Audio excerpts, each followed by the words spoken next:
Hello, everybody. Welcome back to Miami Total Football Radio, the show. It will be three of us. I promise it will be three of us. Right now, there's just two of us, both wearing green. Jose Armando, aka Island Jose, joining me once again. Franco Panizo, your usual co-host of this lovely Inter Miami Focus podcast, also known as Miami Total Football Radio, the show. Jose, welcome back, my friend. How are you? You're all smiles today. Oh, wait, you're muted. Okay. There we go. You muted me. All right. So, no, I'm so happy to be back, really. I mean, I feel like it's been a while. There's so much going on with Inter Miami. But as you know, we've been busy with F1 and so many other things going on as well. The Heat, with the playoffs, horrible playoffs. So a lot of things going on, but happy to be back.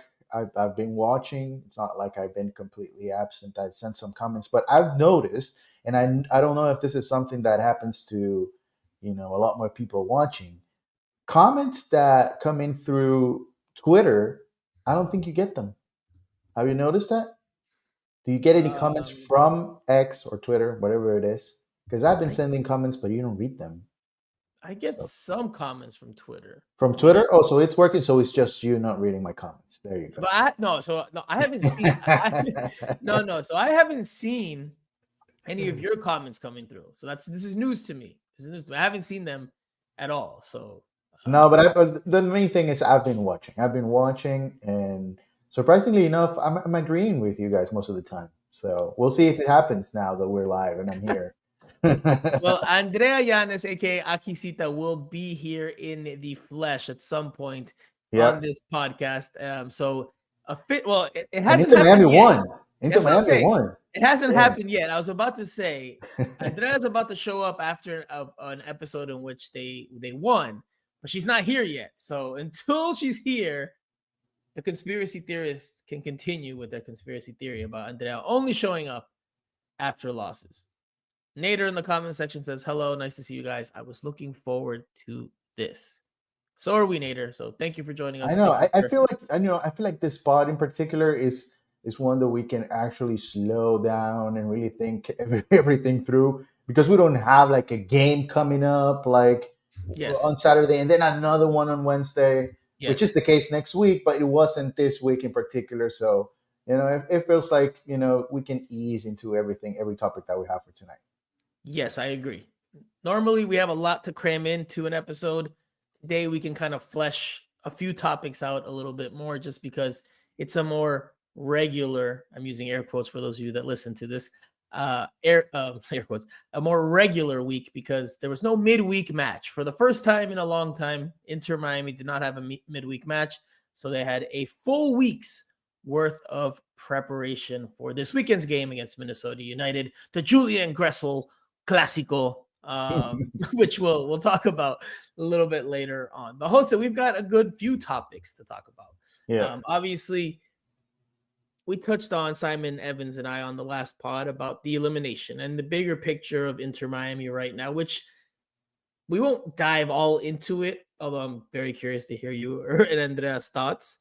But of course, with the last game being the first match since that elimination and what happened in that match, I'm sure there will be elements of the bigger picture sprinkled in to the team and what's to come and what goes forward. Of course, we have to talk about one Lionel Messi, who was very frustrated over this past weekend. I've seen some little comments here and there saying he wasn't frustrated. Maybe he just needed to go to the John. He needed to go to the bathroom. Se tuvo que ir al baño. Listen, for those of you who watch the game on TV, you might not see some of the things that us in the stadium can see, right? And we are seasoned journalists. So if we're putting it out there, it's because it's what we're seeing. And funny enough, because we're going to start, of course, with Lionel Messi and his frustrations.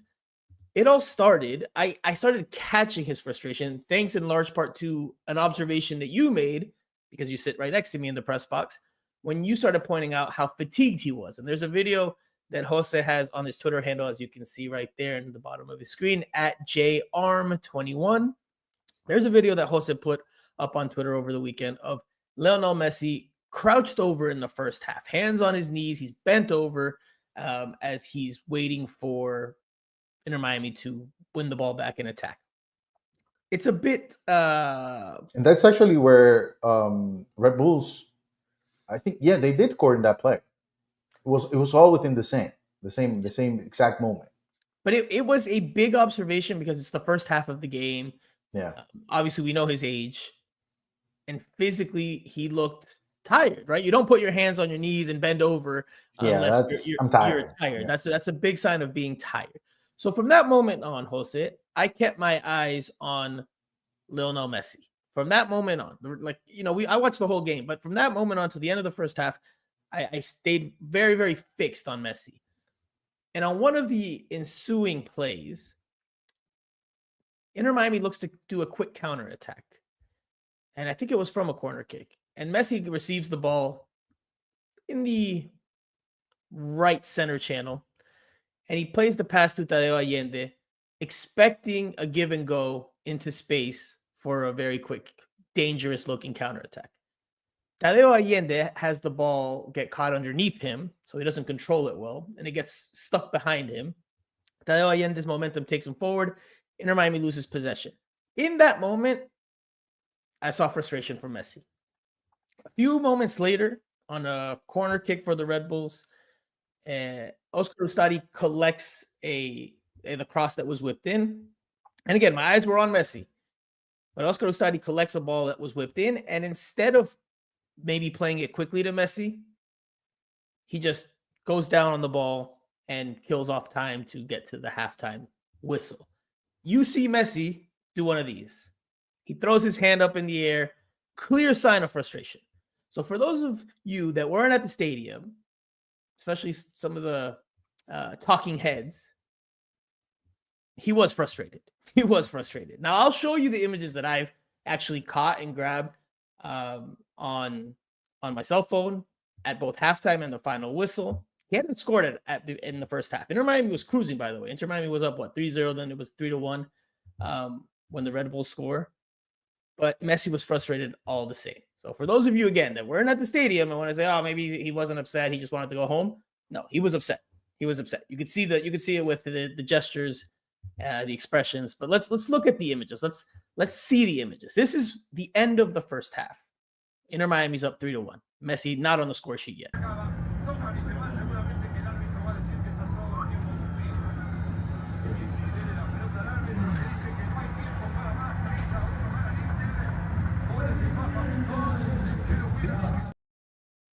Okay, on that image alone, you might be like, not a big deal. Although he does not look at Mascherano, Mascherano doesn't look at him. They don't exchange a glance or any words.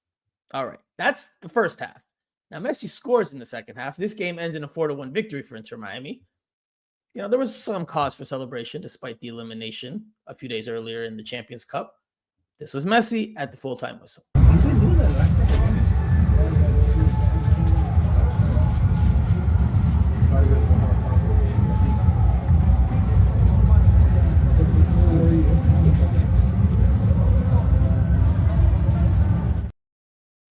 So apologies that video was vertical, but that was the only way I was going to catch Messi by the time he walked off the field, because I wasn't ready for it. So I was like, I just got to take it this way, because if I take it the other way, I'm not going to get it done in time. I wasn't going to be able to flip the phone and then press the record button quickly enough. So again, while Inter Miami, most of the players are still on the field, at least giving themselves some high fives and some daps and some nice words, Messi just went straight to the locker room.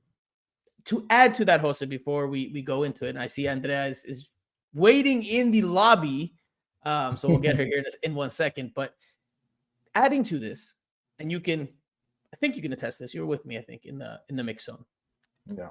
Messi normally, and correct me if I'm wrong, Jose, because we're there. We're on the ground, boots on the ground, ears to the ground.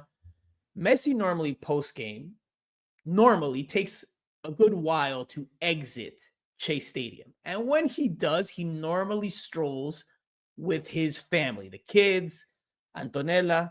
They normally stroll. It's a normal walk, a normal pace. On that game, after that game, he did not walk with his family. He was with Yacine Chueco, his bodyguard, or the Inter Miami bodyguard, and it was a faster pace walk. Like he was going beeline to the car. His family did not get to the car until like 5-10 minutes later. They came afterwards. Normally he is with them. Normally they all walk together. We saw the kids and we saw Antonella walk by later on, 10 minutes later, separate from him. To me, those are clear signs that he's frustrated. Clear signs, besides what we saw in the game. So Jose, I want to hear your thoughts. We're gonna add in Andrea, but we will we will say hello in a second. Jose, but you start, my friend. What did you make of his frustrated demonstrations? Well, yeah. First off, I completely agree with you. I think there's some sort of frustration there with him. I wouldn't be overly dramatic, in the sense of, oh, this is the end for Messi with Inter Miami. He's so unpleased with everything that's going on that he's going to quit tomorrow. I don't think it's going to be that big a deal. I think it's more that competitive spirit within him. He wants to be better. He wants this team to play better. He wants to have a little bit of more consistency within the game, especially offensively, and that's what's creating problems with him.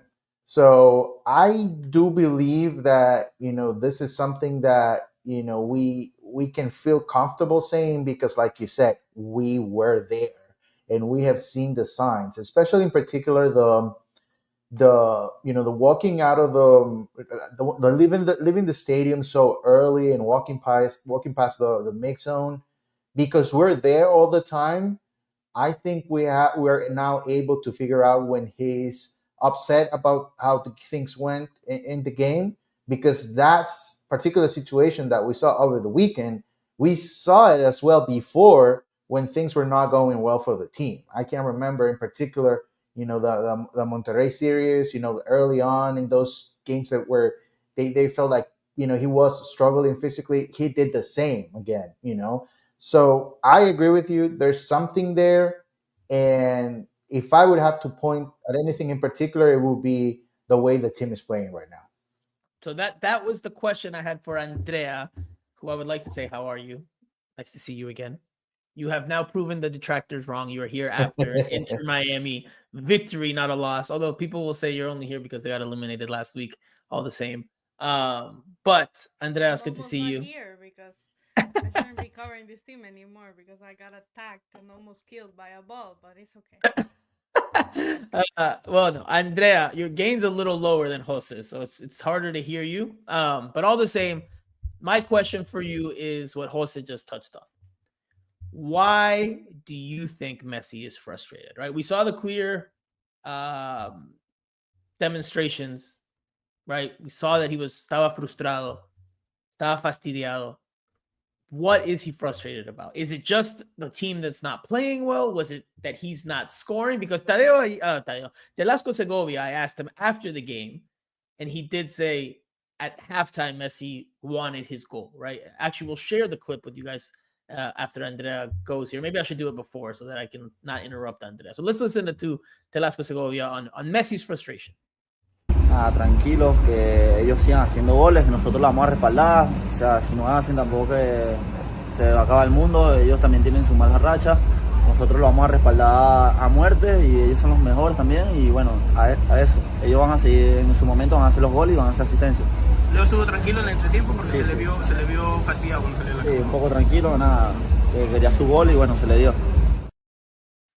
Quería su gol y se le dio. So that was in the first half, but overall, Andrea, what do you make of Messi's frustrations? What do you chalk it up to? What do we attribute it to?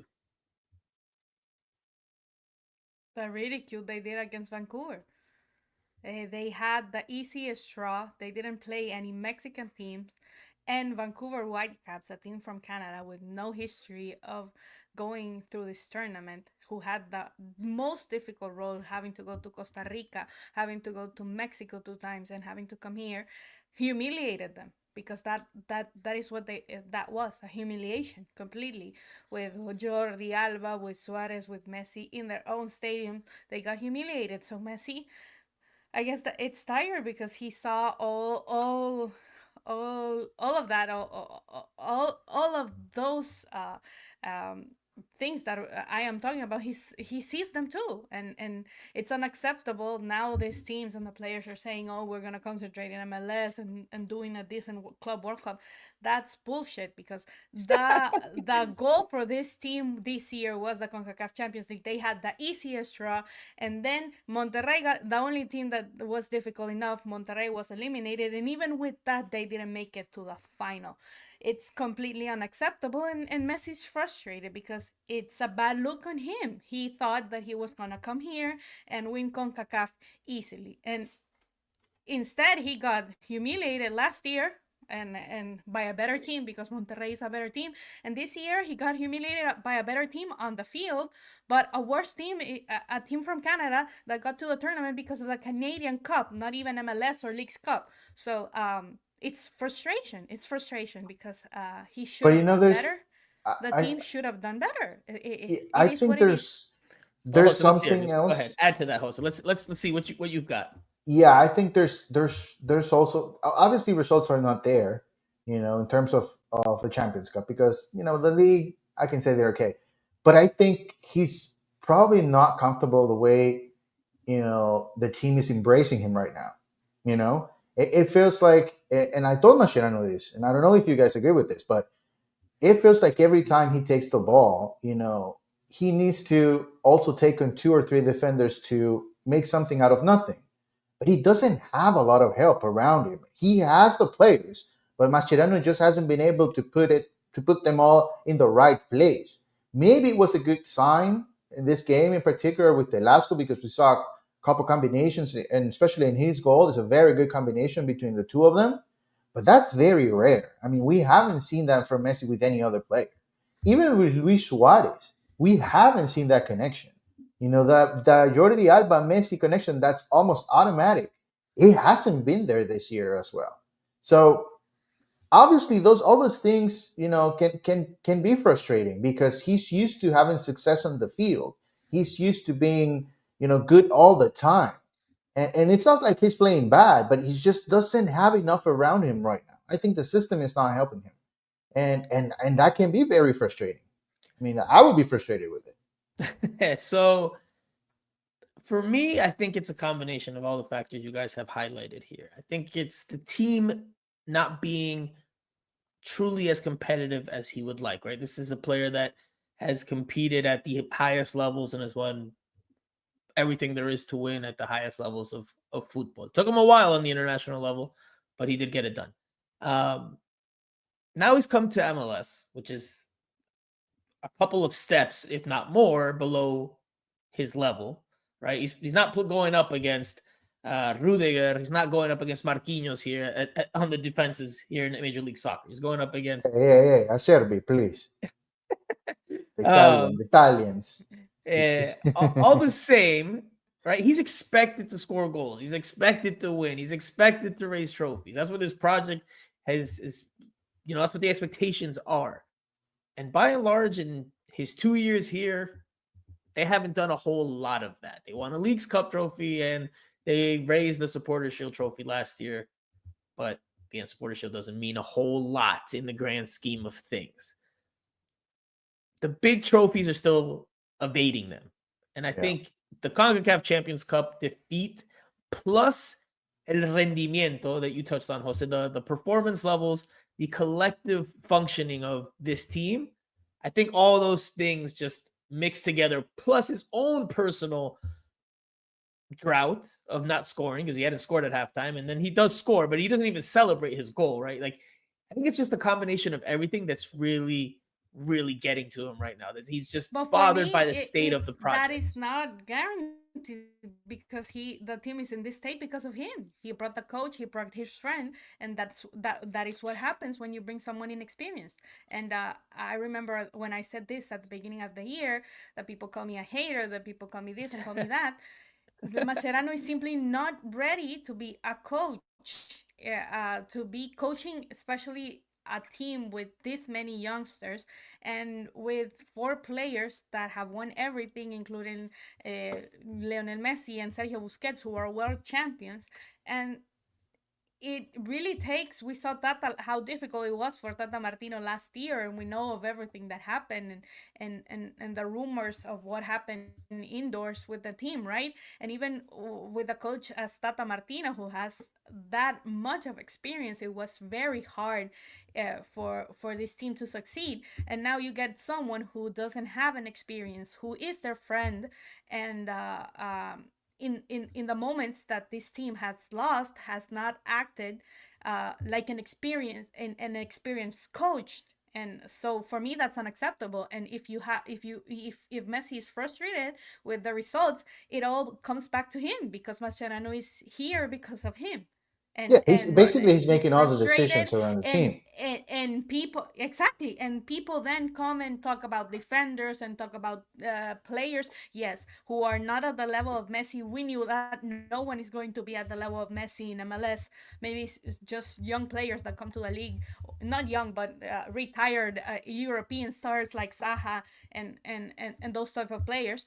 But then no one else is at Messi levels, but we knew that. So it all boils down to the decision that he made in bringing his friend Mascherano without any knowledge, and a little bit of uh, uh, uh, I lost the word, how you say it in English, soberbia, Dímelo en español, dime en that español. soberbia, that they thought that since this was Arrogance. just MLS, and arrogance, yeah, that this was just MLS, that this was just Yeah, CONCACAF, and they could come here and win everything. And then you get Mascherano played by first Cherundolo with LAFC.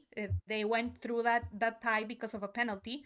And then you got him got played by Sorensen, who is also a young coach, and in his first but I'll tell you what, dealings with CONCACAF football. So you're right. it's a whole thing. You're right about that, but that doesn't take away the fact that he can get frustrated Yeah, because no, of course. I doubted that he brought these people in thinking, okay, so they are unexperienced, they are going to struggle.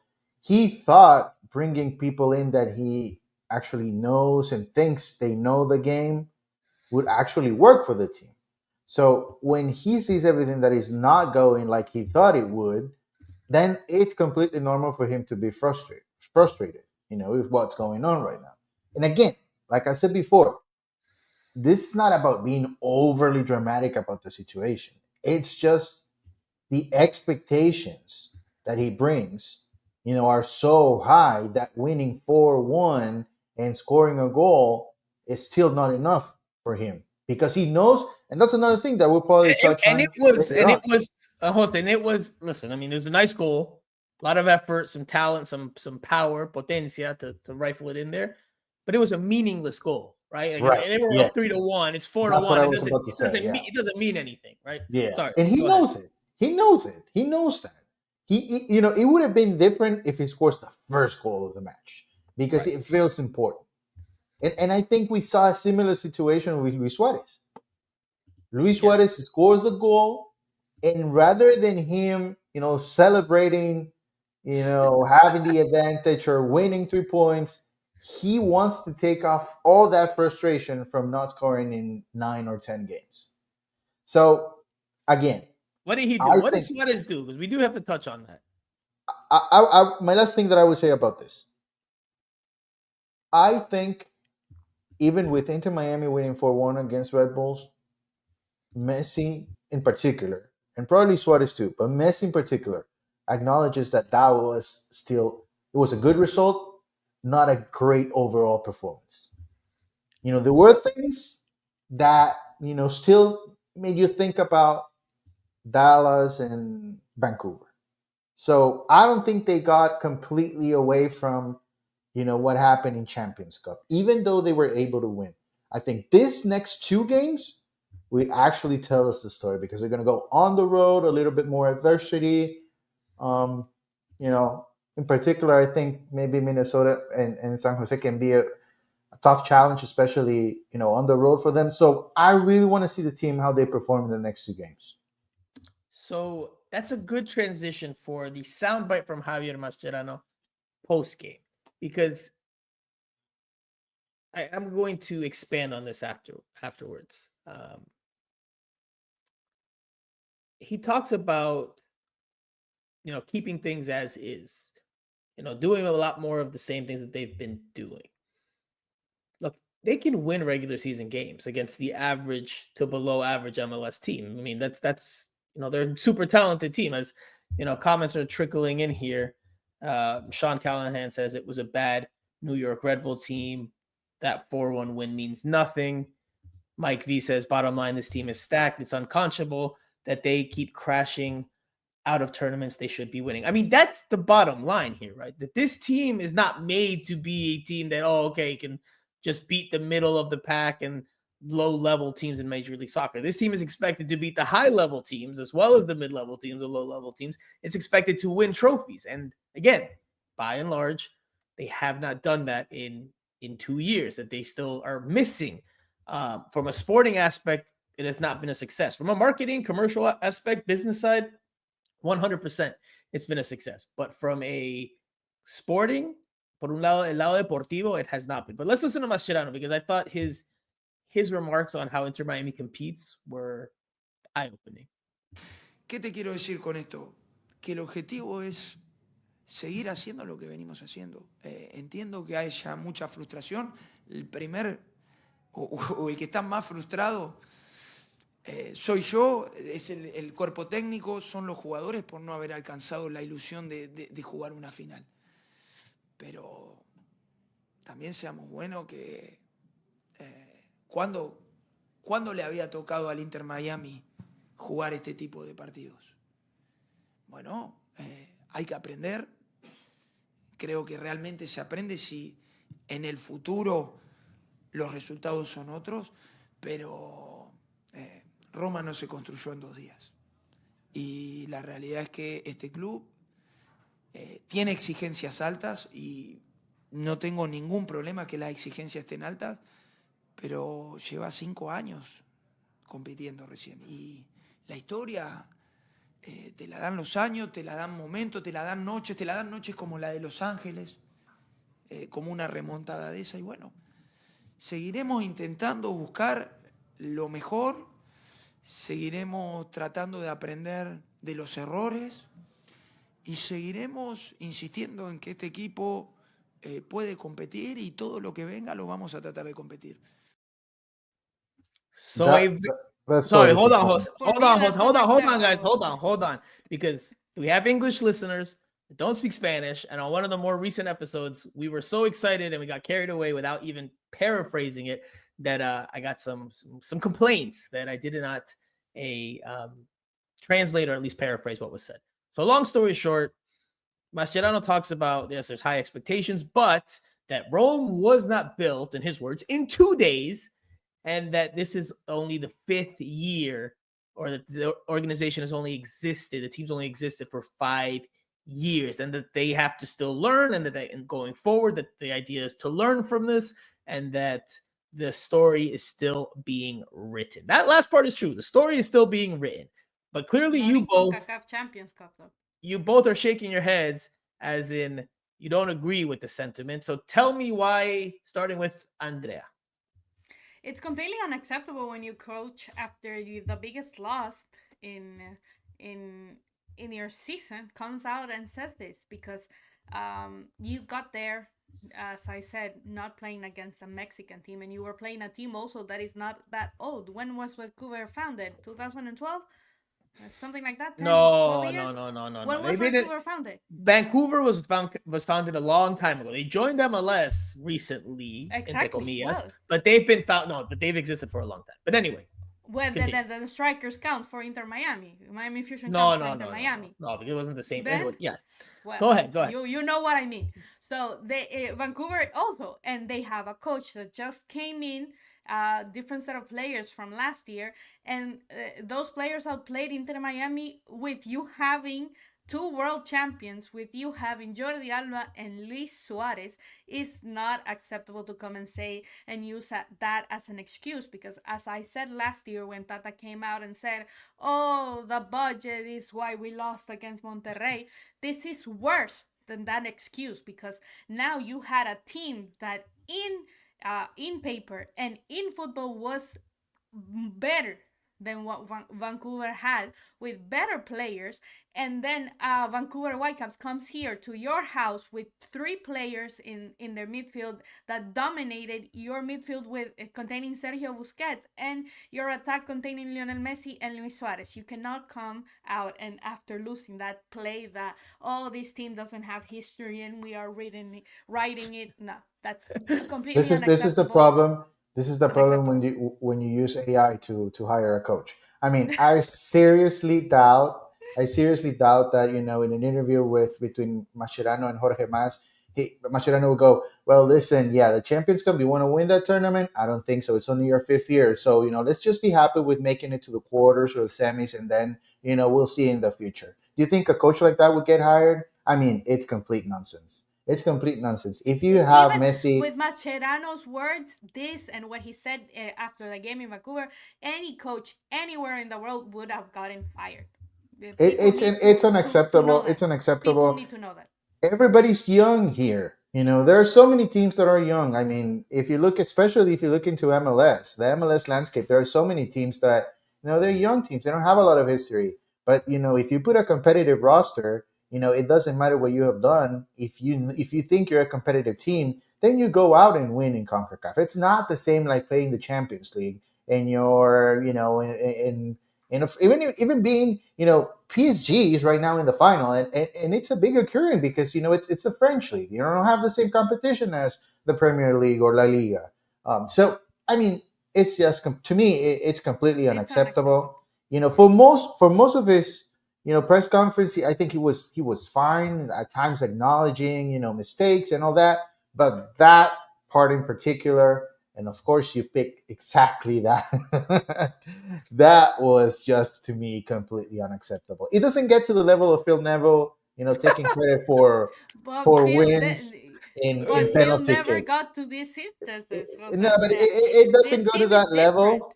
It doesn't go to that level to me, but it's a terrible excuse. Terrible, terrible. I listen. I'm gonna try again. I'm gonna try to be as well rounded as I possibly can here. Like, I get his point of saying the organization is young. I get that point, and I get that under normal circumstances, hay escalones. There are steps that you take that you have to progress. Sometimes you take 2 steps at a time forward because you're growing as an organization. Well, that's under normal circumstances. With Lionel Messi and this project, Inter Miami no longer operates under normal circumstances. The expectations, as he acknowledges, are very high, and they are expected to win. This is the most expensive team in Major League Soccer. There's a salary cap, there's a salary budget, but of the money that's allowed to be invested in the players that can be paid over the salary, this is the most expensive team in MLS. They are expected to compete and win. They didn't even make the CONCACAF Champions Cup final. So Mascherano's reasoning, his rationale, to me, hold no weight. I agree with you guys fully. It's just an excuse. It's just an excuse. Because so what if they got to, like, the fact that he says, oh, cuando hemos llegado a esta instancia? When have we gotten this far in the competition? Well, the history is very short, right? So how many years have they had an opportunity to get to that instance? Also, they also played last year. They played a Mexican team that prevented them from getting to that instance. Not playing MLS teams, which just based on league roster rules, there's parity. And again, Inter Miami is on paper the most talented team and the most expensive team. So on paper, you should be beating your peers. If you lost to a Mexican team, maybe there it's a little bit more understandable. Maybe there, you know, we can say, look, they're just not good enough against Mexican opposition, where Mexico, they can invest a lot more into their roster. So yes, I'm with you guys 100%. It is nonsense. It is just excuse making. It is trying to shine a positive light on something that was not positive. Yes, Inter And Miami it made was not needed. history. They made history by getting to the semifinals, but they had, like Andrea said, a fairly easy path, relatively speaking, right? They didn't have to play against Mexican top opposition, because if you do, then it gets a lot tougher than playing MLS opposition. That's just the reality. MLS teams don't normally win this tournament. That's just a reality. So as Nick Smith says here in the comment sections, that was him basically just covering his own ass and not taking the blame. And I think all three of us will nod our heads in agreement there. switching gears to, obviously we've talked about the frustration. We've talked about, we didn't really talk about the game itself against the Red Bulls. It was a 4-1 win, probably as ugly a 4-1 win as you could imagine, because Inter Miami were the deserved winners, but it was very disjointed. There were times where the Red Bulls looked very good in transitions. They just couldn't do anything in the final third. Inter Miami was sloppy with the ball. Tadeo Allende was subbed out at halftime, and Telasco Segovia was brought in, which gave Inter Miami a boost. But even still in the second half, as dominant as Inter Miami may have been from the run of play in that second half, or as better of the two teams that they were, it still wasn't incredible, which again probably plays a part in Messi's frustrations. What can this team do right now, Jose? The transfer window is closed until at least June, right? There's a small little transfer window there, then another one in the summer, later in the summer, to bring in reinforcements. But right now, what can this team do? We saw some new faces in the lineup, although, again, rotation from maybe the midweek loss to Vancouver. We saw Fafa Pico get a start, also got a goal. We saw Yannick Bright back in there. We saw Gonzalo Lujan instead of Peluca Falcon. I mean, are these the changes that we can see? Is this pretty much it? Or do you have any other ideas as to what Mascherano can do to help try to make this team better in the short term? Well, I think Mascherano needs to, stay away from what his initial thought was when it comes to MLS. He thought he could change the trend that we have seen for years now in the league where, there's not good defense plays played in the league. These are all attacking-minded teams because they have their best players on the attacking side of the field, and they need to trust those players. So Mascherano needs to go back to finding a way to figure out how to, help more Messi and how to get opportunities for Luis Suarez inside the box. That's the recipe for success for this team. And then through the wings, which he took credit the other way, which it's completely crazy to me, the way he compared this team offensively to what we saw from Tata Martino last year, and acknowledging that playing through the wings is much better than or they were not actually doing it last year. Let's just not get into that. But I think he needs to go back to try to figure out a way where, this team can play, attacking-minded football all the time. I know he's a defensive-minded coach, but he's a young coach. So he's going to need to find his way. And I've mentioned this before, but he reminds me so much of Alessandro Nesta. The first year in the States, he thought he could change the game here. And he thought he could bring, Serie A style of play to NASL. Can you believe that?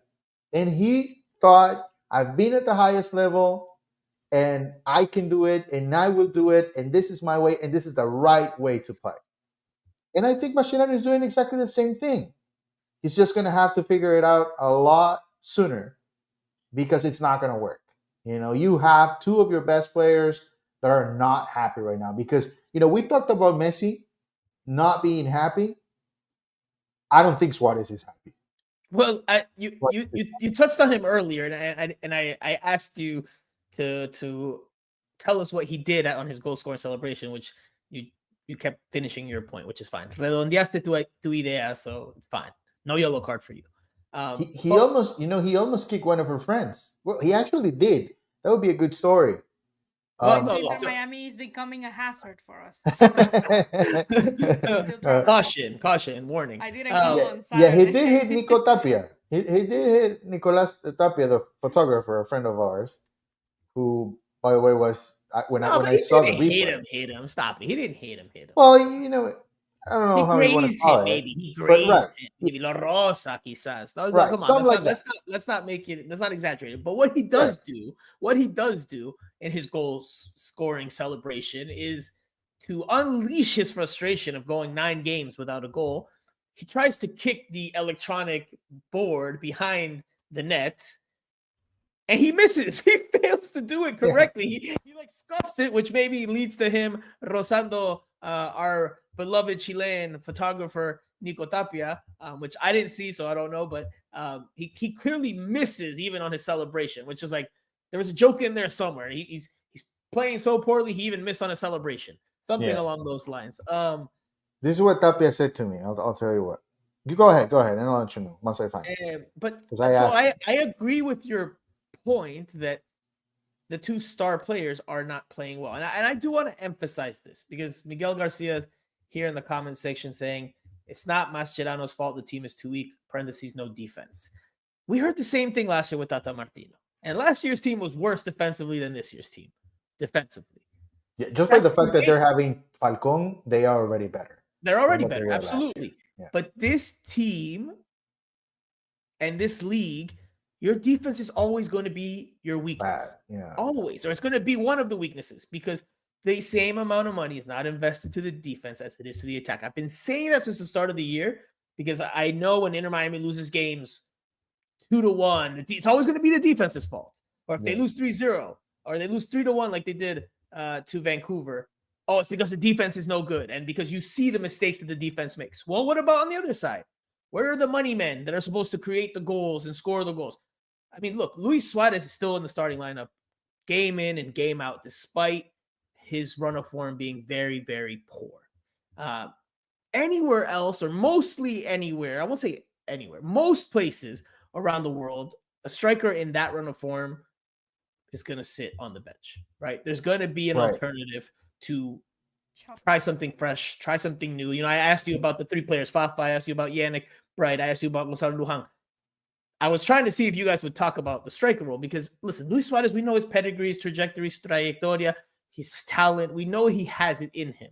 However, he's not showing it right now, right? Look, so you have to try something else. You can't keep banging your head against the wall. I see what you're saying. I see what you're saying, but I want to put this. I want to put this in. I want to bring this into the table because I want to see everybody's take.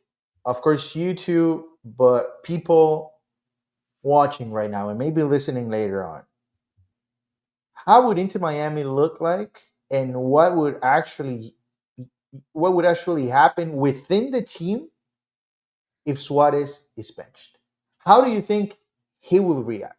How do you think Messi will react? How do you think fans will react? If he's not playing, it's going to be a big deal because Luis Suarez didn't sign one more year with this team to end his career playing behind Tadeo Allende or Lionel. Exactly that reason is unrealistic for me that Luis Suarez is going to be benched because of what you're saying. First of all, it would be Messi wouldn't like it. He wouldn't like his friend and his one of his greatest socios to be on the bench because he brought him here. For me, Mascherano needs to look somewhere else. And for me, the perfect change that this team could make and that he could make is bring Jordi Alba and up, and for him to be a winger and stop being a defender, and put him at top and That's a good one. bring another player to play in his place in defense, and that way you're gonna get more assists from him, you're gonna get more plays from him, and with Messi and with Luis Suarez. So because Luis Suarez is never going on the bench. It is what it is. We can talk. Yeah, Yes, I we agree can with talk you. about it, and I mean, we I can. agree, It will be too big of a can mess. say he is not. But He I has just don't not see it scored happening. in 20 games. Luis Suarez will not be on the bench for this team because it simply would mean like Jose saying a lot of things, not just for Luis Suarez but for Messi, for Mascherano, and for the locker room that is not as united as a locker room should be. And let's not forget this guys. These guys are friends also. So Correct. it's Mascherano. That is the point. That's the point. Yes.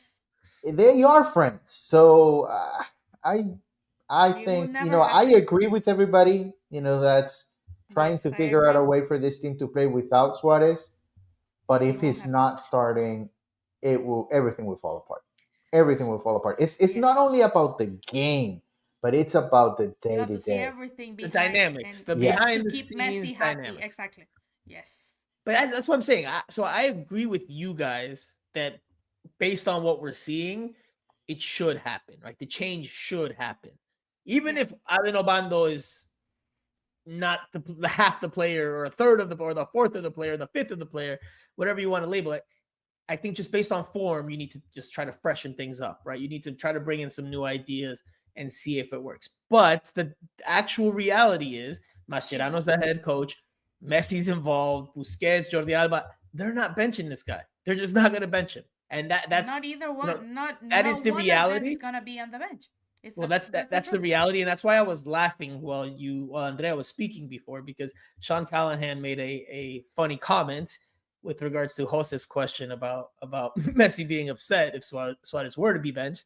Sean Callahan says, "What's more important, his feelings or winning? ... Fuck him, win." So if you read that will be the opinion of every not just a fan but everyone analyzing the game, because we know that Mascherano's way of playing is not the same as Tata Martino, and he hasn't given that in Suarez' benefit. I'm gonna say Suarez doesn't get the balls he got last year. He's not in the area just waiting to get balls, because we know That's when Luis important. Suarez is like that, Luis Suarez will score 25 goals like he did last season. But unfortunately, Mascherano is not Tata Martino, and he doesn't play the same. So Luis Suarez has to come down and look for balls, and that is not just that style just doesn't work. So two things. He needs to try other stuff. Two things I want to touch on what you just said, Andrea, but I want to read the comment section. Jose posed the question and the comment section flooded here with remarks. Brad says nobody cares. Well, nobody will care except Messi. Anonymous says too many old people up top. Shoes are not hammers. Says that's the big picture issue with Miami, putting players' egos over the team.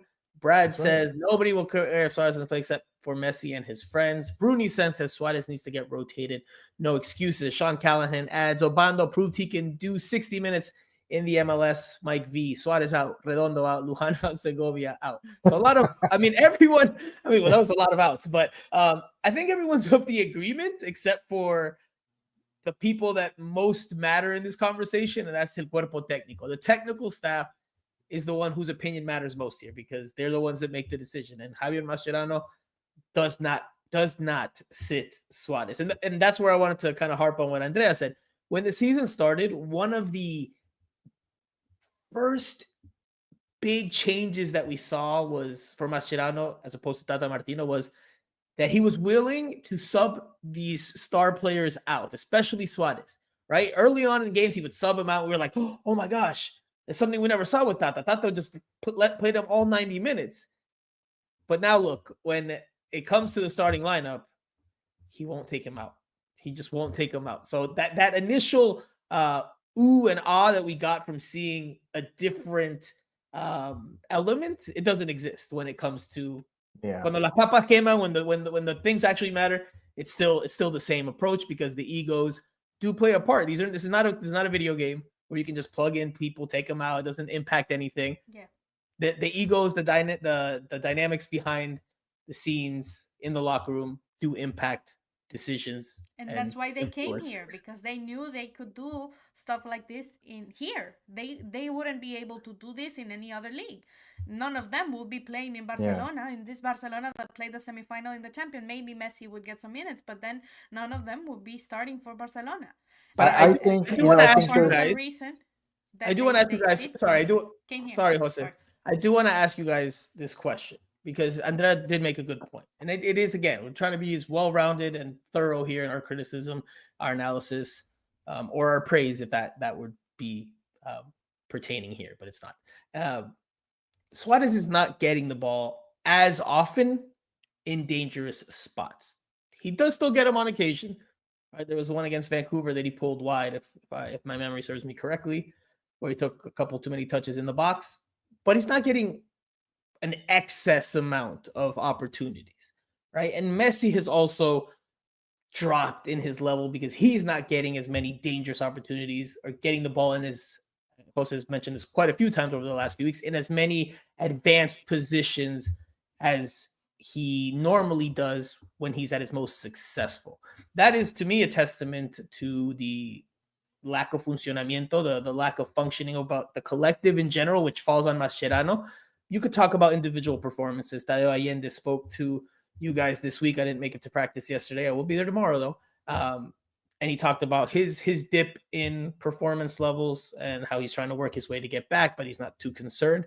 I mean, you could chalk it up to some players dipping in level. You can talk about the collective, but clearly it's overall not a success right now. Clearly there's a lot of work to be done. So, and also, Franco, something that I want to add before you end with this thought is that it's not only on the coach, but it's on the people bringing the players now.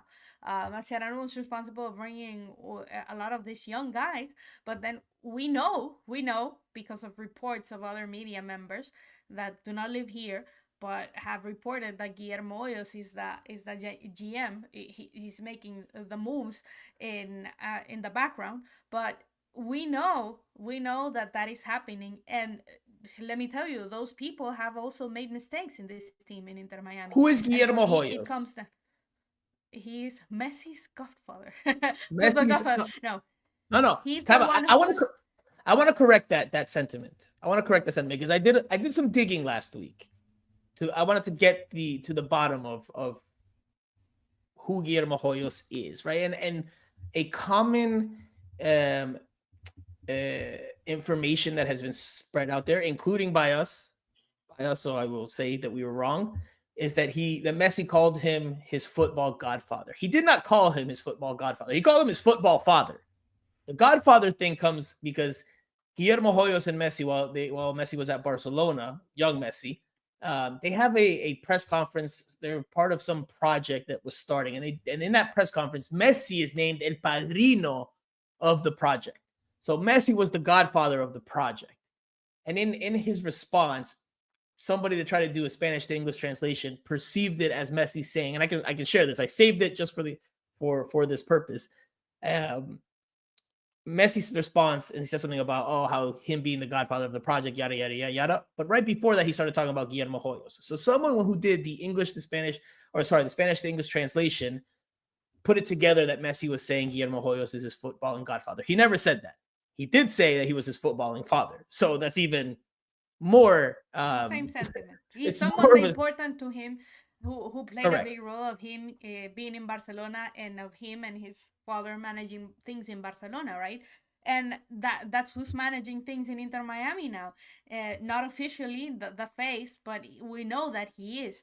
So that is someone to blame also, because the moves have not been as successful as they were, because Tata Martino brought some players that I still question, like Chelo Weigand and Federico Redondo and Tomás Avilés, but he brought players like Diego Gomez, who also were good, like Matias Rojas, who also was good for this team.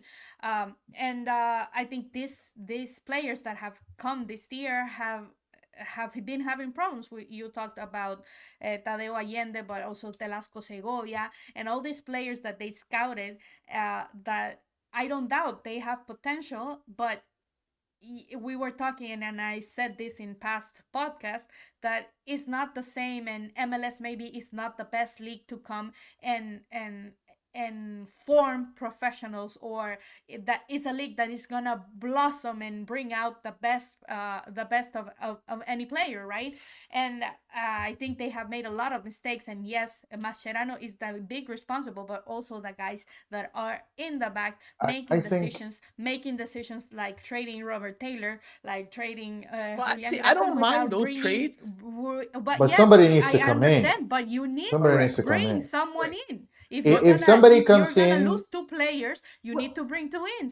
I think it's a combination of the players. I think it's a combination of players not coming in, but also just Mascherano not getting the best out of his team. Still trying to find the formula. Right. Yeah, of course. I think they have enough right now. It's a good percentage that is Mascherano's fault, but it's also a percentage that it's from Messi and the people that he's brought in to manage the club, that are bringing players that are not playing at a level that they should, and are bringing and letting players go. If I asked you guys that do not make the team better. If I asked you guys, who are the players that you could say this season have played to a passing grade or higher? Who would they be consistently? Right, Messi's in there. Ustadi's probably in there. Peluca probably in there. Noah Allen's in there. Yeah. Yannick Bright. And then from there, I mean, maybe you throw in Fafa Pico because he's come off the bench and made an impact when he's played. Mhm. I would say Busi is a passing grade, but he's way below his average. Los But cuatro for MLS, it's a passing grade. Los Cuatro Fantásticos are all below par. Below, yes. Below, yes. Even Messi's not at the same level, but Messi, because he gets a lot of touches and he's still very talented, still has been he gets a Yeah, passing Messi can grade, change the but game still without, hasn't like, been to the just level that we're used to walking seeing. or whatever. Yeah. Speaking of Busquets, Jose, I'll start with you because I know you've been wanting to get some things off your chest. Busquets did an interview on Sunday with the Zone, who I formerly worked for when I was living in New York. Did social media for them, on soccer, on football, and he was interviewed about and asked about the Club World Cup. And I can't share the clip because we don't have the rights to that. But in a nutshell, in Spanish, he said that it's claro, that Inter Miami does not have the pieces to compete there, that they will try to fight, that they will try to battle, see if they can get out of the group, but make no qualms about it. This team's not going very far, in his opinion. What are your thoughts on that, Jose? What are your thoughts on Busquets saying that? I mean, it's real, right? That's a real opinion. He's being brutally honest, but I think there was no need for that. I mean, everybody thought that already. So why would you go out and say it? You're kind of exposing your own team. So it's rather interesting that a veteran player said something like that. That only leads me to believe they are really worried about what could happen and how they are going to end up looking, because this is not the first time we have heard something like this. Because if you remember, during the MLS Media Day, when Luis Suarez was asked about the Club World Cup, the message was, it's great to be there, but we need help. We need help from MLS. We need help. We need MLS to allow us to, get some more players in and really compete in that tournament. So I think there's a level of concern there about what could happen, because especially the way things are going right now, it's going to be tough for Inter Miami. It's going to be tough to compete. And I did ask yesterday Gonzalo Lujan about it and Tadeo Allende about it, because obviously, that's one of your leaders saying that out loud to the world. And they obviously went, it was an obligation to ask, because of course it was. And they were prepared to give the PR response of, well, we'll see how it goes. We want to be competitive. Basically, that's what they said. But I think it was a little bit surprising to me that Busi went that way. And I'm not surprised, as you know what I think, and I think it's something you touched on, Jose. I think it reveals the true mindset of the team behind the scenes. Like, I think that there's a certain level of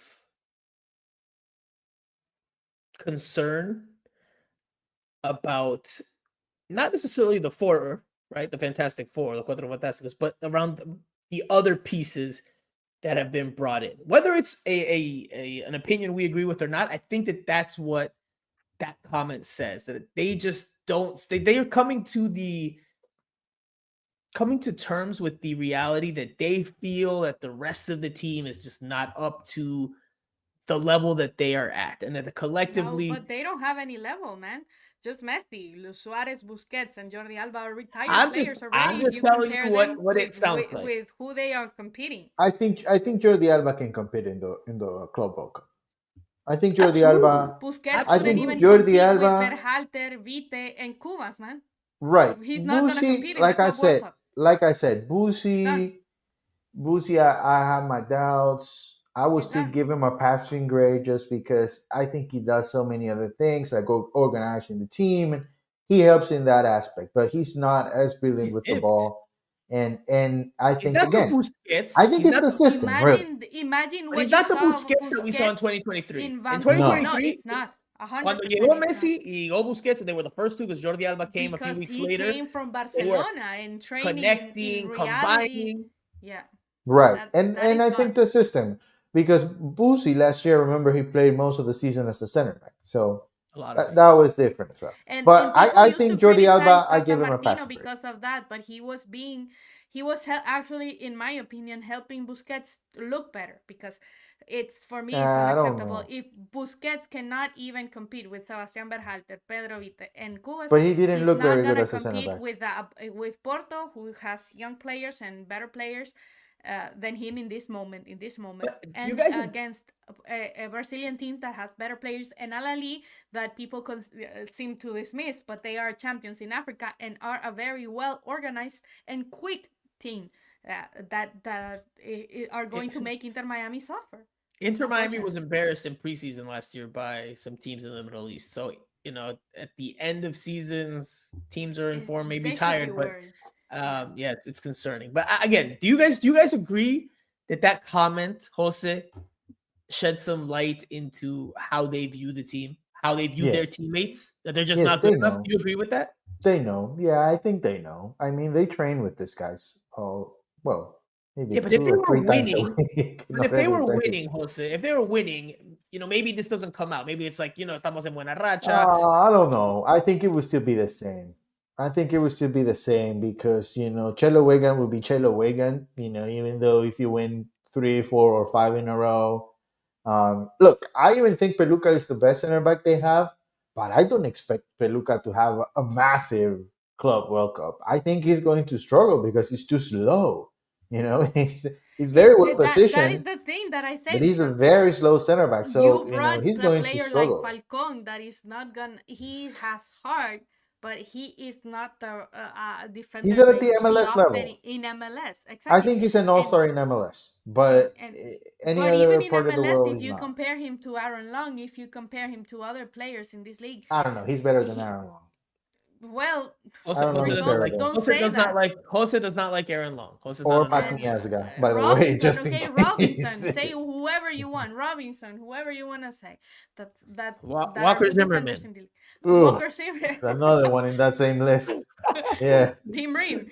But you know, and that's unfortunate because I don't want to sound like a broken record, but I've been saying this since the beginning of the year. For me, the biggest mistake this team has made, and it comes down to the same arrogance and soberbia I was saying, is that they didn't like to bring people with MLS experience, and they watch people and players with MLS experience down, and that and that Mascherano not bringing Fafa against Vancouver, for me, me lo comprueba. It shows me that my thinking is true because it's unacceptable that you didn't bring the guy that played with those same guys 3 months ago and who was their biggest goal scorer last year, who knew that field. What that the reason that he gave, the answer that he gave of why he didn't bring Fafa in, for me is complete and total BS.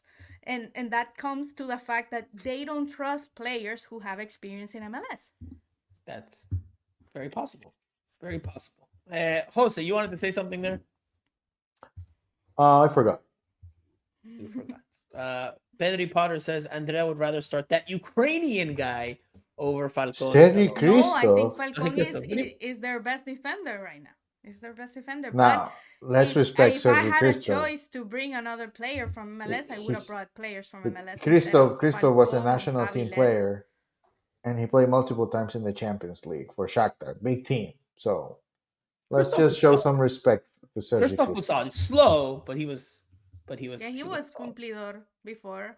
Yeah, I The think thing is that Christoph playing in the when northeast, players something come like that from would be better. Europe, it's one thing, but once they come here, especially here in Inter Miami doesn't train that much. We all know that Inter Miami trains an hour a day, maybe 3 times a week, 2 times a week when they play 2 times. So that lowers the level of any player. And that's why also many of the young players don't develop as they should. That's why we don't see a difference in Federico Redondo and Tomás Avilés and all of that. We can spend a lot of time talking about that with Inter Miami, but the bottom line is that this project has a lot of flaws, and unfortunately, Messi has not been enough for for me it to work. Vale. Jose, go ahead. 'cause I in have a question for you. particular. for me in particular, when it comes to the Club World Cup, if Mascherano goes and hasn't figured out a way for this team to play once again around Messi and Suarez, and I'm talking about all the other players in attack, whether it's Tadeo Allende or Fafa or Telasco or Busi or Redondo moving forward, or Bright. If Mascherano doesn't find a way to have this team clicking offensively around those two guys, it's gonna be terrible. If he thinks he's gonna be able to set up his team defensively, sit back and wait for a counter attack opportunity or a free kick or a corner kick or yellow or red card, something happens, or VAR, it's gonna be terrible. And I think that's the route that he's going to take. I think he knows he shares. So you think it's going to be terrible? Right, yes. I think he shares the sentiment with Busi that they will struggle, they are not ready, and he's going to park the bus. And they will concede within the first 15 minutes of every game. And after that, it's going to be a nightmare. I think Jose has become fortune-telling Jose because he's got his crystal ball out. I was right. I was right a few weeks ago when I told you this was not the way for Inter Miami to play. And here we are, 2 weeks later. Well, we'll have more time to touch on that in the coming episodes. Jose and Andrea, I want to talk about one more thing regarding Sergio Busquets, because not only did he make headlines there for the comments he made recently, but there was a couple of things that were said in the aftermath of the elimination to the Vancouver Whitecaps that were interesting. Oh, yes. We're going to start with Mascherano. When you asked him, you're going. Yeah. You asked him last Friday to give us an overview, his analysis on the Cuatro Fantásticos, which, by the way, he only answered on 3. He for some reason, I don't think coincidentally, did not touch on Messi in his response to you. But he did drop a nugget when he talked about Busquets. So we'll listen to it, then I'll paraphrase or translate. Creo que Bussi, a mi parecer, está teniendo una temporada, es de los mejores jugadores del equipo. No cabe ninguna duda, pero no tengo ninguna duda. Y conversándolo con él, se siente muy bien, muy contento. Es más, me animaría a decirte que quiere seguir jugando, cosa que el año pasado no lo tenía claro. So he talks about how he thinks, initially he starts by saying that he thinks Busquets is having a great season. He's one of the best players on the team in terms of performance levels right now. And then at the end, which was the most important or the most interesting part, is he says, what's more, I would go as far as to say that he wants to keep playing, something that maybe he wasn't so sure of last year. And who's getting credit for that? Who's getting credit for Busi wanting to play one more year? Mascherano. And he's the only one saying it. Well, let's listen to Busquets, because we talked to him after the elimination of Vancouver. He's one of the players that was sent to the mix zone. He talked about several topics, but one topic was when I asked him about just the loss, the lack of attacking power in the two legs. And he talks bigger picture about the future of Inter Miami in the competition, but he excludes himself, right? He talks in the future tense, but not with, we can, or myself and the team. He talks about the organization. Hopefully this helps the organization so that they can return to this competition and who knows, maybe even win it. Let's listen to him in Spanish.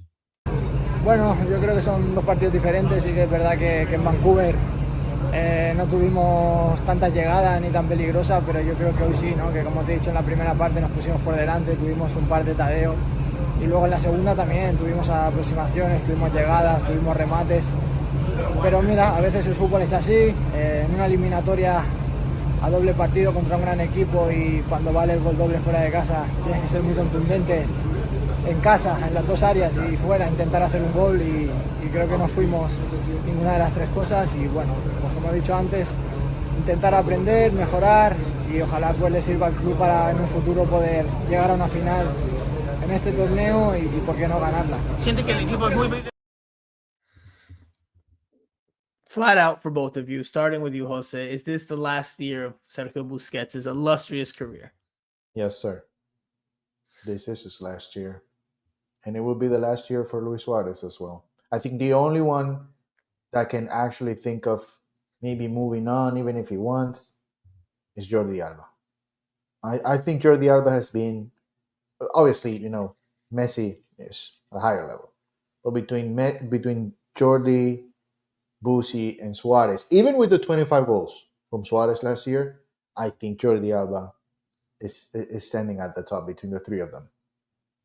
Yes, I agree. I also agree that I think it's telling the way he ended that he said, in the future, hopefully this will serve the club to compete, and why not win it? Doesn't include himself in it. I think that's a indirect way of him expressing that he's not going to be back next year. So this is the final year of the contract he signed with Inter Miami back in 2023. I'm with you, Jose. I think this season will be the last season for Suarez. I think it'll be the last one for Busquets. It might be the last one for Jordi Alba. Maybe they go in a different direction next year. I do agree with you that I think performance level wise, talent wise, physically, he still probably can go another year. Whether he does or not sure. But I think this is going to be the end of the road for Busquets and Suarez. I think the comments were pretty telling there. Maybe next year none of the three come back and it's Messi and a completely different team.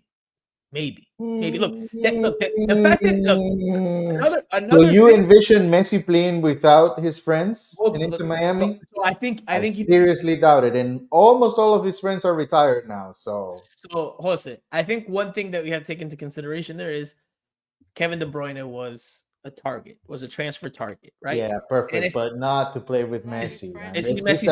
He might be the future of the franchise, but not exactly with Messi. Exactly. But if they had brought him in, it would have been one with the idea to replace Busquets longer term, and two, he'd have to play with Messi next year if they had brought him in. Listen, just to make it clear, and we're not going to dive into this here in too much detail, but it's been reported by The Athletic that the Chicago Fire have now gotten the discovery rights from Inter Miami to start negotiations with Kevin De Bruyne. Inter Miami cannot sign Kevin De Bruyne because they don't have an available DP spot. So given that there's no direct path to signing him, they had to relinquish those rights. So Kevin De Bruyne will not be an Inter Miami player in the short term. Maybe not even an MLS player. All signs point to him signing to Chicago. All signs point to it. But anyway, all right, guys. So we can start wrapping this up because we're already past the hour and 10 mark. Inter Miami plays Minnesota United this weekend. Julian Gressel versus his whole team. Naturally, he'll probably get an assist or some crazy shit. Lex, you know it. He's gonna play this game like with when DeAndre Yedlin played with Cincinnati. I think even DeAndre Yedlin was angry, man. DeAndre Yedlin was angry. I think he'll triple that. I think he will triple that. Alba in the field, right? I think there will be a podcast during halftime. Wear the camera for the podcast during the game, maybe. I'm curious to see how Julian Gressel approaches this game in terms of his demeanor. Because we've seen, like you said, Jose, very, very determined players like DeAndre Yedlin, who was getting into it with Inter Miami players, bombarded forward to play almost as a striker or winger because he wanted to score so desperately against his former team. So it's curious to see what Julian Gressel will do. You imagine, yes, he will get some minutes. He's been playing. Would you be shocked if there's a sliding tackle on Messi in the 15th minute of the first half? Would I be shocked? Would I be shocked? No. I don't think he'll do it, though. I don't think he'll do it because on his podcast... I would love it, though. I would love it. That would do it for good podcast, drama. That would be football heritage, man, if Julian Gressel does that. That would be football Bruni heritage for the United States.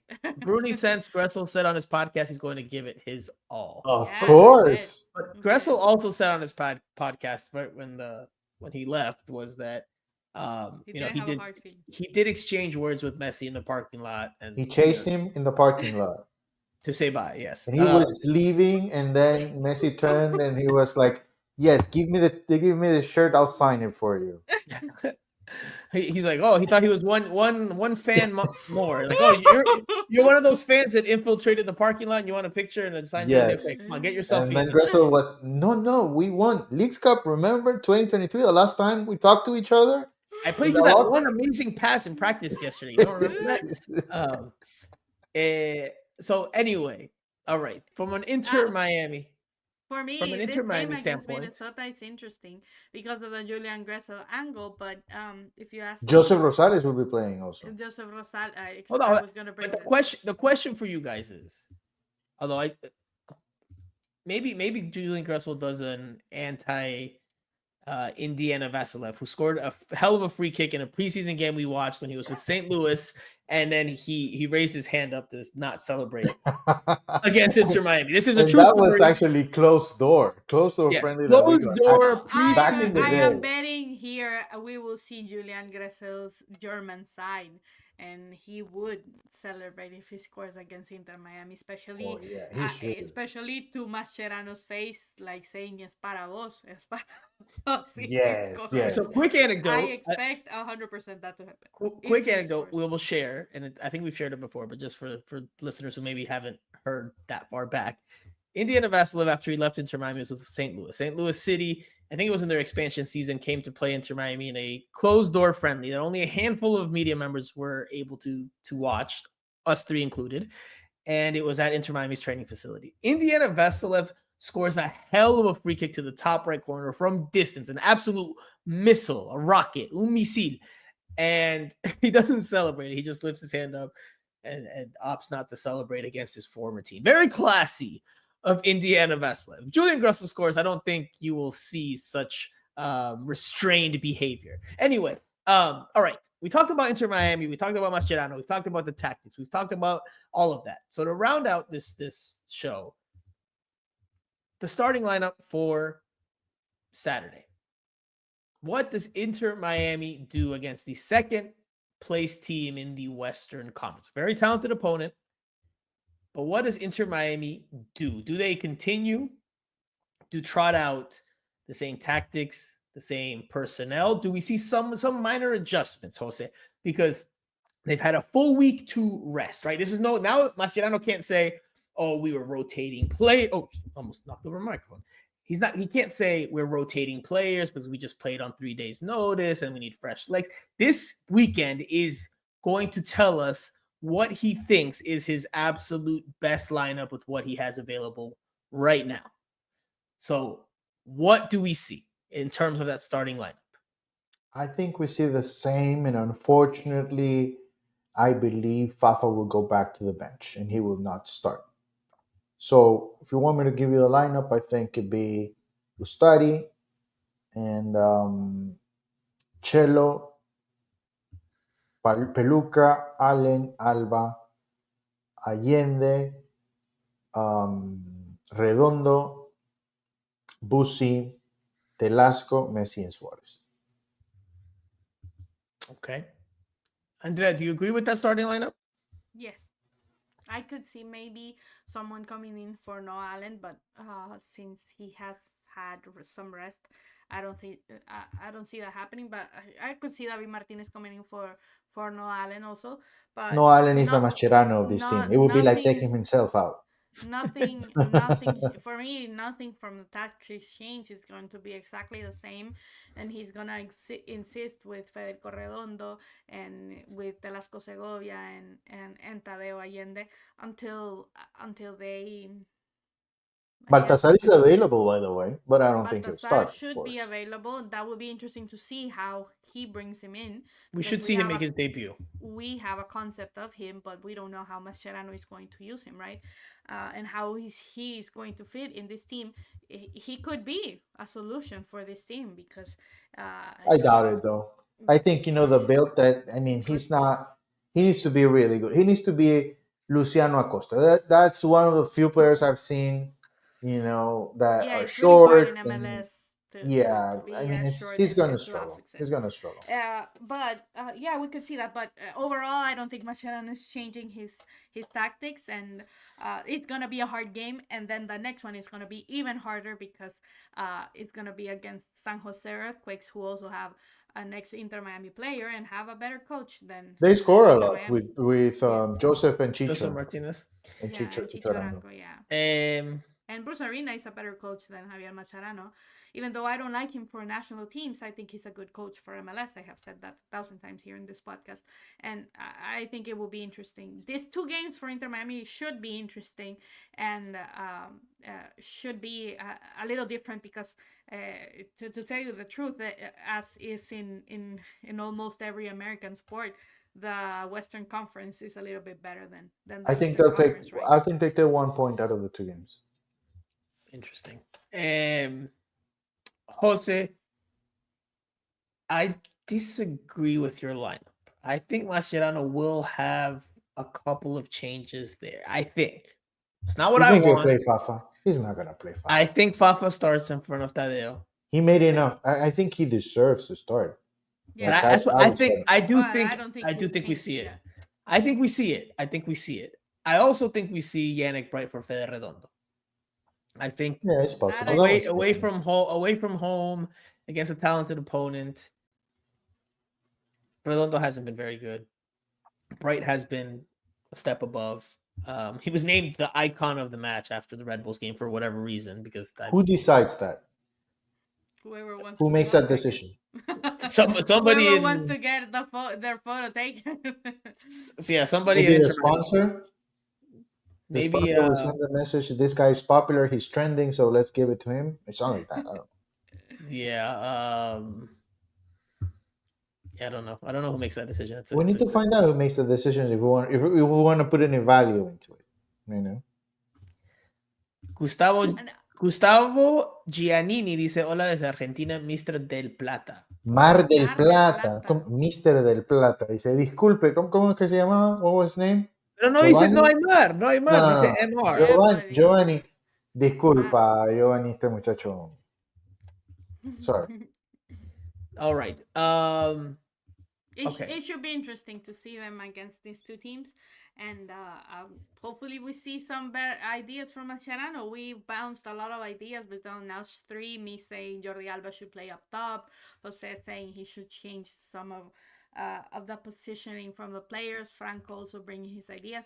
I think the possibilities are there. Let's see if Mascherano does a Tata Martino last year, because Tata Martino did change this team, and it was the best they have been. But he did change without Messi. Without Messi, exactly. Without Messi, and they were the best team in MLS in that run, right? Which is surprising because they didn't have Messi. Know. But Tata Martino has that credit. But let's see if Mascherano buys his credit, because in this moment, for me, he doesn't have any credit. As of right now, I'll tell you what. As of right now, there are 2 things that at least I get from people the most.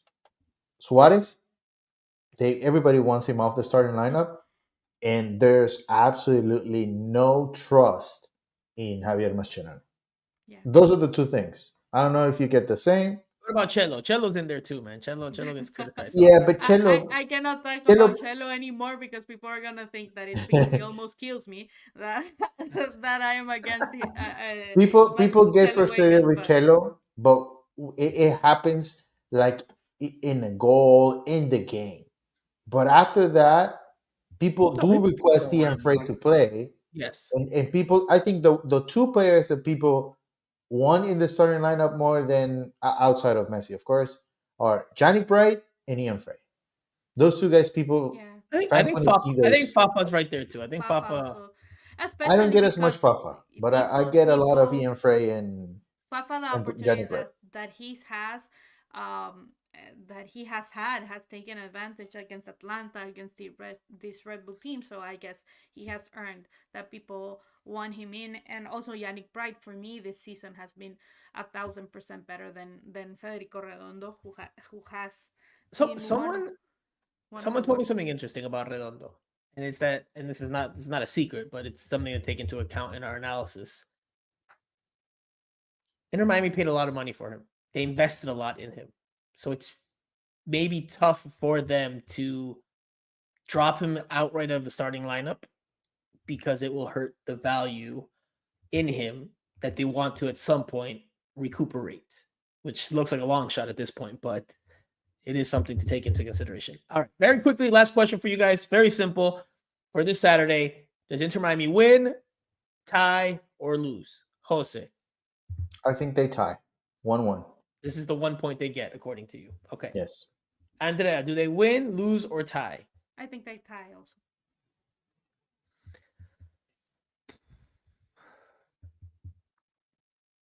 I think they lose. Makes I think they sense. lose. It If could- they I don't can make see it. if he doesn't make the changes that are needed, and even if he does, they're playing a talented opponent. Clearly, confidence isn't the best right now within the group. Messi's frustrated. I think they lose unless Messi has one of his magical nights. If I mean, that's the exception for me, because collectively, I just don't see Inter Miami grinding this out, and I don't see them beating them like they did against Columbus. So unless Messi has a magical night, I see Inter Miami losing this match. We'll see. We'll see how it goes. We'll see what changes Mascherano does. This will be very, very telling. Well, it'll give us a lot of insight into really what his best He's gonna 11. make no changes. He believes he's on top of the world right now because Well, he Yeah, won it- 4-1 I against agree Red with Bulls. that, but I It'll let agree us with what you're know- saying, Jose. But I agree with Franco that this is a chance, especially because before, when they played Columbus, when they played all these matches that they won, They had even to though they rotate, were right? not playing well, they had that motivation that they were going to, because everyone had them. Even I asked them, who do you want in the final, Tigres or Cruz Azul? Because we all took for granted that they were going to go through, right? We keep doing that, by the way, because we did. Well, We've done they're it several expected. times. They're expected to go through. Exactly. Expected. I asked him, oh, you prefer Nahuel or you prefer Kevin Mier? But Ustari was cautious and he told me, oh, we haven't won. But I expected them to be in the final. And they don't have that motivation anymore, because last time when, Franco, you were asking Redondo, last media availability that we were there, you asked Redondo and he was talking, and then I re-asked him, so what's next then? Because he just kept saying, oh, we got to keep going. But what? Going for what? You're not going to win the Club World Cup. Leagues Cup, you already won and no one cares about it anymore. And what is it? And he just said MLS. But MLS, it doesn't count right They now. have They to could win. lose They have to all win MLS. their games until August, and then win 10 games in August, from August to October, and be in the playoffs. So If they don't win MLS Cup this year, then it's they a don't failure. have any motivation in this It's already a moment failure. to keep to I'm saying to- this to season keep would be going. a failure. And Yes, already is. all right, we will leave it there. We'll see what Mascherano does. We'll see what Interesting. best 11 he trots out. This will tell us what he considers in this group to be his strongest lineup at this present time. No midweek games that just happen to take into account, no fresh legs, none of that. So we'll see what happens. We'll leave it there for now. It's been good to have you guys back on, to have the original dynamic back on. One of these days, we'll get the three of us and Alonso Contreras, our other co-host, on. We'll have the four of us going at it, because we'll balance it out. 2 Hondurans versus 2 Peruvians. And by the way, the Pope is Peruvian American. So Pope is Peruvian. let's go. Yeah, all right. Pope is Peruvian and American. Good combination. Yes, that's Thank you, I'm everyone. not I'm super glad to be religious, but back. that's cool. Yes, it was good to have you guys back. I thought we had a nice show. Some good debates, some good discussions, some stuff from the football aspect, some stuff from the off the field aspect. So thought it was pretty good. Jose, you also avoided. What are you doing, Jose? You also avoided a dramatic zoom in. I don't know where Jose just went, but we lost him. I fixed it. I fixed the I setting. enjoyed those. Andrea, I don't think Andrea was ever around for your Look, dramatic. I can do it now. Oh man, I we can put missed my fingers in front of the camera and it won't zoom. No, I it's love- right to zoom there. I loved the zoom ins. It would just happen out of nowhere, and it was just comical and hilarious. Anyway, Let's- all right, we will Let's leave do. it. Let's try to do one to close out the show. Let's see. Thank you for your time. Thank you for your time. There you go, Andrea. Shout out to Alonso. Never mind. I don't know where it is You now. can't do it. All right, so we will Thank leave you. it there.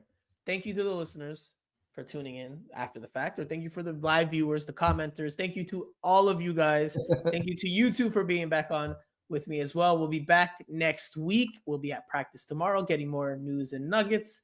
But for now, that will do. So for Andrea Llanes, for Jose Armando, there it is. There's these dramatic zoom in. I am Franco Pinizo. You have been listening to Miami Total Futbol Radio, the show. We'll talk to you guys again next week.